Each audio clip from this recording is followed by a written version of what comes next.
প্রিয় মাধ্যমিক শিক্ষার্থী বন্ধুরা, চলে এসেছে তোমাদের ইতিহাসের বড় প্রশ্ন থেকে টেনশন মুক্ত করতে।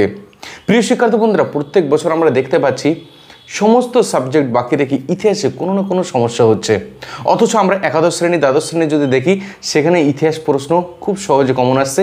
মাত্র কয়েকটা প্রশ্ন যদি পড়া থাকে তার ভিতর থেকেই উচ্চ মাধ্যমিকের শিক্ষার্থী বন্ধুরা ঠিকঠাক করে কমন পাচ্ছে এবং তারা দুর্দান্ত রেজাল্ট করছে। কিন্তু মাধ্যমিকের ক্ষেত্রে প্রত্যেক বছর কোনো না কোনো সমস্যা হচ্ছে। কোনো বছর শর্ট কোশ্চেন খুব খারাপ হচ্ছে, কোনো বছর 8 মার্কের প্রশ্ন, কোনো বছর 4 মার্কের, আবার কোনো বছর 2 মার্কের। তো প্রিয় শিক্ষার্থী বন্ধুরা, আমরা কি জানি, দেখো 2 বা 1 মার্কের কোনো প্রশ্নের উত্তর যদি আমরা না করতে পারি তাহলে সেক্ষেত্রে 1 বা 2 মার্ক আমাদের কিন্তু কাটা যাবে। কিন্তু যদি 8 মার্কের একটা প্রশ্ন যদি আমরা কমন না পাই এবং সেটা যদি পরীক্ষায় না লিখে আসি তাহলে কিন্তু একবারে আমার টোটাল মার্ক থেকে 8টি মার্ক কিন্তু বাদ চলে যাবে। সেই জন্য 8 মার্কের প্রশ্ন একদম গাফিলতি দিলে চলবে না। আমি আজকের ভিডিওতে তোমাদের জন্য অবশ্যই 2 থেকে 3টি প্রশ্ন বলে দেবো, যার ভিতর থেকে এবছর টেস্ট এবং ফাইনাল পরীক্ষায় তুমি অবশ্যই 8 মার্কের ইতিহাসের সাজেশনে কমন পেয়ে যাবে।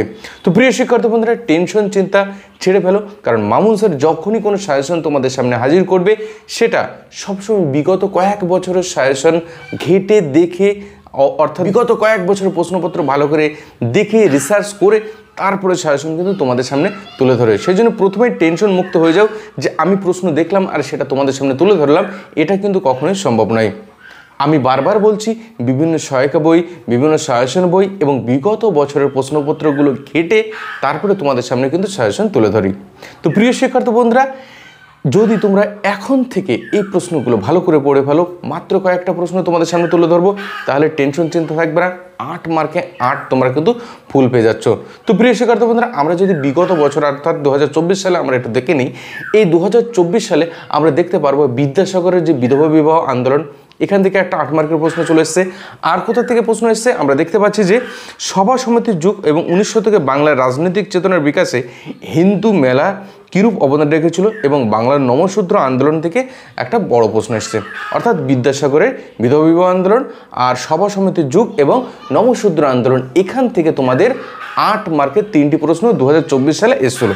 তাহলে এবছর কোথা থেকে তোমাদের প্রশ্ন পরীক্ষা আসতে পারে? এখন আমরা যদি প্রথম থেকে ভালো করে একটুখানি দেখি তাহলে যে অধ্যায়গুলো থেকে তোমাদের বড় প্রশ্ন আসার সম্ভাবনা রয়েছে, যেরকম লেখায় রেখায় আমাদের জাতীয়তাবাদের বিকাশ, তারপরে নীল বিদ্রোহের কারণ এবং ফলাফল মোস্ট ইম্পর্টেন্ট, এছাড়াও ব্রহ্ম সমাজের যে আন্দোলন এটাও কিন্তু তোমাদের জন্য ইম্পর্টেন্ট, তারপরে কারিগরি শিক্ষার বিকাশে বাংলার যে বিজ্ঞান চেতনার বিকাশ এটাও কিন্তু মোস্ট ইম্পর্টেন্ট। তাছাড়া আমাদের ভারত ছাড়ো আন্দোলন পর্বে যে শ্রমিক শ্রেণীর ভূমিকা, সশস্ত্র বিপ্লবী আন্দোলনে ছাত্রদের ভূমিকা, এরকম বেশ কিছু গুরুত্বপূর্ণ প্রশ্ন রয়েছে। এছাড়াও আমাদের 1857 সালে যে মহাবিদ্রোহ তার চরিত্র মোস্ট ইম্পর্টেন্ট। তোমরা বিভিন্ন বিগত বছরের প্রশ্ন বা টেস্ট পেপার ভালো করে ঘাটলে দেখবে আমি যে প্রশ্নগুলো বললাম এই প্রশ্নগুলো পরপর সাজিয়ে আসছে। তো প্রিয় শিক্ষার্থী বন্ধুরা, এই প্রশ্নগুলো তোমাদের সামনে চলো সুন্দর করে আমি লিখিত আকারে উপস্থাপন করি এবং এইগুলোর ভিতরে মাত্র 3টে প্রশ্ন তোমাদের জন্য এই বছরের ফাইনাল পরীক্ষা এবং টেস্ট পরীক্ষার জন্য বলে যাব। যে 3টে প্রশ্ন তুমি যদি ভালো করে পড়ে বলো, টেনশন চিন্তা তোমার একদম মুক্ত হয়ে যাবে। তো চলো বন্ধুরা, মোবাইলের স্ক্রিনে আমরা যাই, সেখানে প্রত্যেকটা অধ্যায় থেকে গুরুত্বপূর্ণ 8 মার্কের প্রশ্ন এবং তার সঙ্গে সঙ্গে লাস্টে আমি 3টে প্রশ্ন তোমাদের সামনে তুলে ধরবো। তো প্রিয় শিক্ষার্থী বন্ধুরা, চলো আমরা ঝটপট করে দেখে নিই, আর দেরি করবো না।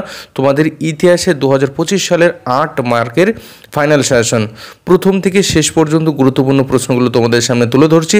একদম শেষে আমি তোমাদের মাত্র 3 থেকে 4টি প্রশ্ন বলে দেবো, যার ভিতর থেকে এবছর তুমি ফাইনাল পরীক্ষায় 100% কমন পাবে। তো চলো বন্ধুরা, প্রথমে আমরা দেখে নেব 19 শতকে বাংলার সমাজ সংস্কারে ব্রহ্ম সমাজের উদ্যোগগুলি কী কী ছিল। দেখো কি বললাম, 19 শতকে বাংলার সমাজ সংস্কারে ব্রহ্ম সমাজের উদ্যোগগুলি কী কী ছিল।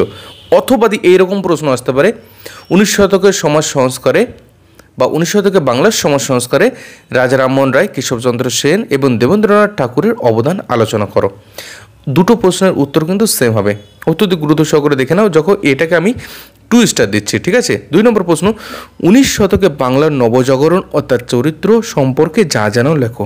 এটা আমি 2 স্টার দিচ্ছি। এটা এবছর টেস্ট এবং ফাইনাল পরীক্ষার জন্য বেশ ইম্পর্টেন্ট, তবে এই প্রশ্নটা খুব বেশি ফাইনাল পরীক্ষায় আসার সম্ভাবনা মনে হচ্ছে না, তবে আসতেও পারে, একটু দেখে নিও। নেক্সট যে প্রশ্নটা বলবো এটা মোস্ট ইম্পর্টেন্ট। বিগত কয়েক বছর ধরে এই প্রশ্নটা ফাইনাল পরীক্ষা আসার জন্য প্রত্যেকটা শিক্ষক সাজেস্ট করছেন, কিন্তু বিগত বছরের পরীক্ষা আসেনি। আশা করছি এবছরের প্রশ্নটা পরীক্ষায় আসবে, ওই জন্য এটাকে আমি 4 স্টার দিচ্ছি। নীল বিদ্রোহের কারণ, ফলাফল, গুরুত্ব লেখো। মোস্ট ইম্পর্টেন্ট, দারুণ করে তোমাদের পড়ে ফেলতে হবে। এবার আমি 4 নম্বর প্রশ্ন চলে যাই। 1857 সালে মহাবিদ্রোহের চরিত্র প্রকৃতি বিশ্লেষণ করো। মোস্ট ইম্পর্টেন্ট একটা প্রশ্ন, বিগত বছরে এসছে, আবার কিন্তু এই প্রশ্নটা কিন্তু রিপিট হতে পারে। তারপরে যে প্রশ্নটা বলছি এটা কিন্তু অত্যন্ত গুরুত্ব সহকারে দেখে যাও। এটা এবছর ফাইনাল পরীক্ষায় প্রশ্নে চলে এসছে এরকম একটা প্রশ্ন।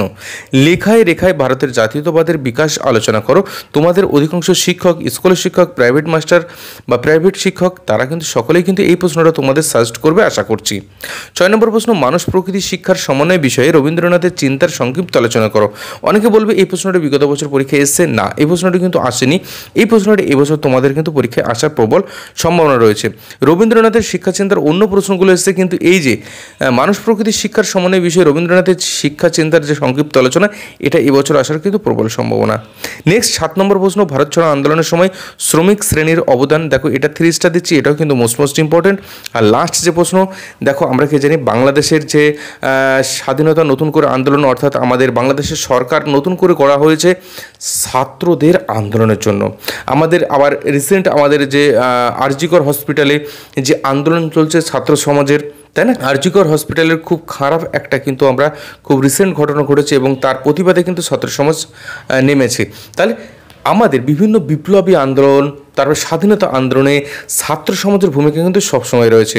তাহলে এবছর বিভিন্ন ধরনের বিভিন্ন দেশে বিভিন্নভাবে যেহেতু ছাত্র সমাজের আন্দোলন হচ্ছে, সেই জন্য সশস্ত্র বিপ্লবী আন্দোলনে ছাত্র সমাজের ভূমিকা, এটা কিন্তু এবছরের সবথেকে সেরা প্রশ্ন বলে আমি মনে করি। সেই জন্য অবশ্যই তোমাদের খুব ভালো করে পড়ে নিতে হবে। তো প্রিয় শিক্ষার্থী বন্ধুরা, এবার আমি সেরা 3টে প্রশ্ন তোমাদের সামনে তুলে ধরছি। 1 নম্বর হচ্ছে নীল বিদ্রোহের কারণ, ফলাফল, গুরুত্ব, অত্যধিক গুরুত্ব সহকারে পড়বে। 2 নম্বর আমাদের লেখায় রেখায় ভারতের জাতীয়তাবাদের বিকাশ, মোস্ট ইম্পর্ট্যান্ট, অত্যধিক গুরুত্ব সহকারে পড়বে।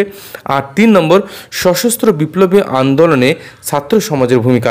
এছাড়াও যদি একটা এক্সট্রা প্রশ্ন দেখে রাখতে চাও তাহলে অবশ্যই ভারত ছাড়ো আন্দোলনে শ্রমিক বা কৃষক শ্রেণীর অবদান অত্যধিক গুরুত্ব সহকারে দেখে যাও। তো প্রিয় শিক্ষার্থী বন্ধুরা, এই প্রশ্নগুলো ঝটপট করে পড়ে ফেলো।